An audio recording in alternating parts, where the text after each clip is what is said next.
Romanos 3:23, vamos lá. Romanos 3:23. Isso aqui é a base da mensagem de salvação. Essa aqui é a base da mensagem salvífica, certo? E é bem claro para as pessoas entenderem, tanto judeus como gentios, certo? Lembrando que no começo do cristianismo, os 100 primeiros anos ali, houve muita controvérsia, pastor, entre gentios e judeus ali. Por quê? Porque os judeus queriam que ainda, mesmo convertido ao evangelho, queriam que fosse obedecido alguns rudimentos da lei de Moisés. E os gentios diziam que não, que eles não iam obedecer os rudimentos da lei, até porque Paulo pregava que não era necessário isso. Certo. Romanos 3:23. 3:23. Porque todos pecaram e destituídos estão da glória de Deus. Todos. Todos. Não diz alguns. Não, todos. Diz todos. Todos pecaram e destituído. Olha, destituído é separado, é distanciado da presença, a glória e a presença de Deus. Da presença de Deus. Todos. Certo. Todos. Então, uma vez que todos pecaram, como é que eu posso entender esse todos, pastor? Como é que eu posso entender esse todos? Porque muitas pessoas dizem assim, não, mas eu nunca matei, eu nunca roubei, né? Eu nunca pequei. Eu nunca pequei, eu não faço mal a ninguém, eu sou de família boa, eu sou religioso, né? Eu dou cesta básica pros pobres. Eu não falto as minhas celebrações religiosas, né? Certo. Eu tenho o meu catecismo, aquele negócio todo, né? Então, eu vou pro céu, direto pro céu. Mas por que a Bíblia diz que todos pecaram? Por que a Bíblia fala isso? Porque todos pecaram. Porque existe o chamado pecado original. O que é o pecado original, pastor João Luiz? Pecado original, querido e querida amiga, irmão, irmã. Pecado original é aquele pecado de Adão e Eva, pastor James. Aquela desobediência lá, de Adão e Eva. Porque Adão, quando Deus criou Adão e Eva, criou eles para serem seres imortais. Sim. Veja Gênesis 2:7. 2:16 e 17. 2:16 e 17. Lembra, Nazar? 2:16 e 17. Por quê? Por que Deus ele criou o ser humano imortal e acabou o homem tornando-se imortal? Vamos ver lá. E ordenou o Senhor Deus ao homem dizendo: de toda a árvore do jardim comerás livremente, mas da árvore da ciência do bem e do mal, dela não comerás, porque no dia em que dela comerdes, certamente morrerás. Certamente morrerá, porque o homem, Deus criou ele imortal, certo? Sim. Ou seja, havia uma sustentabilidade física, certo? Molecular, tanto no ser humano como em todo o planeta, todo o universo havia uma sustentabilidade. Quando o homem ele peca, a palavra pecado no grego é amartia, certo? Quer dizer, errar o alvo. Errar o alvo. Quando o homem peca, que ele erra o alvo da vontade de Deus, eu disse, não façam, e ele fez. Com o pecado de Adão e Eva, entrou a morte no mundo. Você sabe o que é? Se Deus disse bem claro, se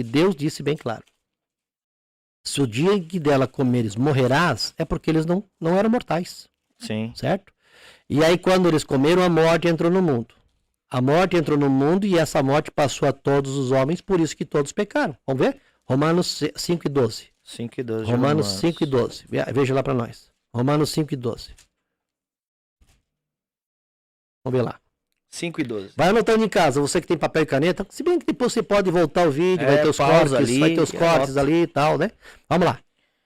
Pelo que, como por um homem entrou o pecado no mundo, e pelo pecado a morte, assim também a morte passou a todos os homens, por isso que todos pecaram.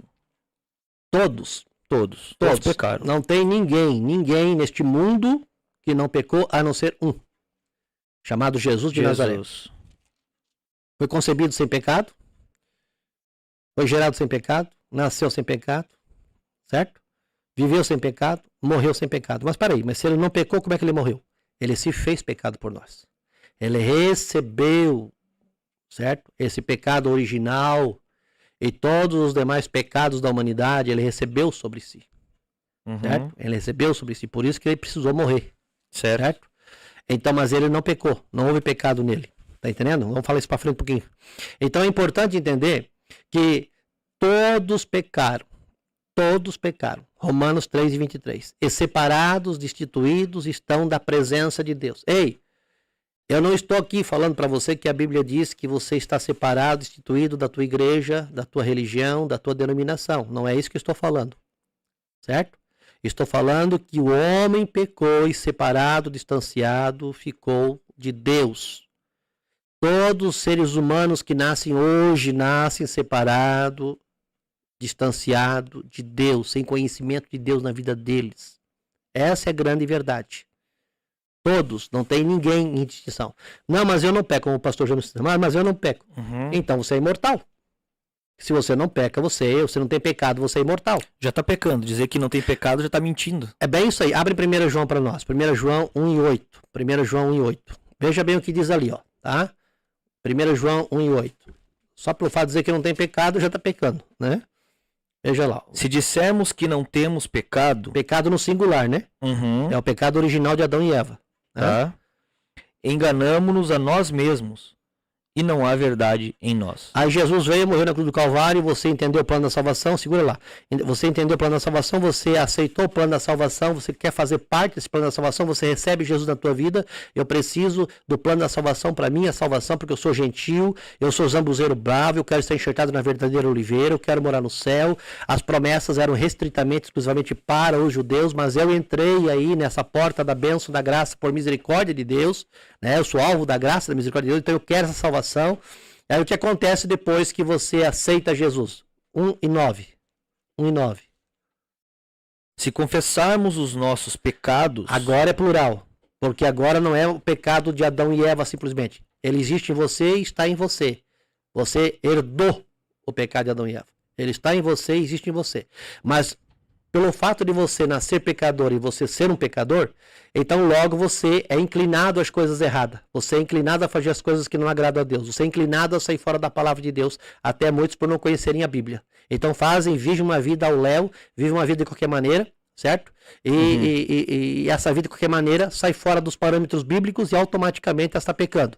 Agora, quando você abraça a fé, quando você entende que você precisa de Jesus, que você quer fazer parte do plano que Deus elaborou para a tua salvação, daqui para frente, o que acontece? Se confessarmos os nossos pecados, o dia a dia, Ele é fiel e justo para nos perdoar os pecados e nos purificar de toda injustiça. Ou seja, nós continuamos sendo pecadores depois que encontramos Jesus, depois que abraçamos a fé? Sim. Qual é a diferença entre o pecador lá de fora e o pecador que encontra com Jesus? O pecador lá de fora é um pecador condenado, ainda condenado. Até que se encontre com Jesus. Até que se encontre com Jesus. O pecador que se encontra, aceita o plano da salvação, ele é um pecador remido.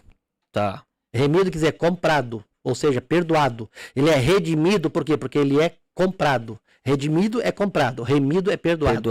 Então ele foi comprado pelo sangue de Cristo e foi perdoado pelo sangue de Cristo. Lembrando que no sangue está a vida, Jesus deu a vida por aquele pecador. Então agora o que acontece? Ele abraçou a fé em Cristo Jesus. Ele sendo um gentio, não sendo judeu, não sendo o povo exclusivo da promessa de Deus, mas sendo alvo da misericórdia e da graça do Senhor. Ele aceita agora o plano da salvação, certo? Que até então ele só celebrava Natal e Páscoa, Feliz Páscoa e Feliz Natal, não entendendo nada daquilo ali, certo? Não entendendo que ele era gentil, que ele não é merecedor de nada, certo? Que as boas obras deles não vai servir para salvar. Tudo que for de bom que ele possa fazer não vai servir para salvar ele, certo? De maneira alguma, tá? Mas ele entende isso agora, ele abraça pela fé.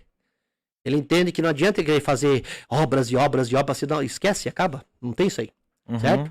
E ele entende que não tem purgatório, que não existe isso. Que não, é só Jesus. O único meio de salvação para a vida dele é Jesus.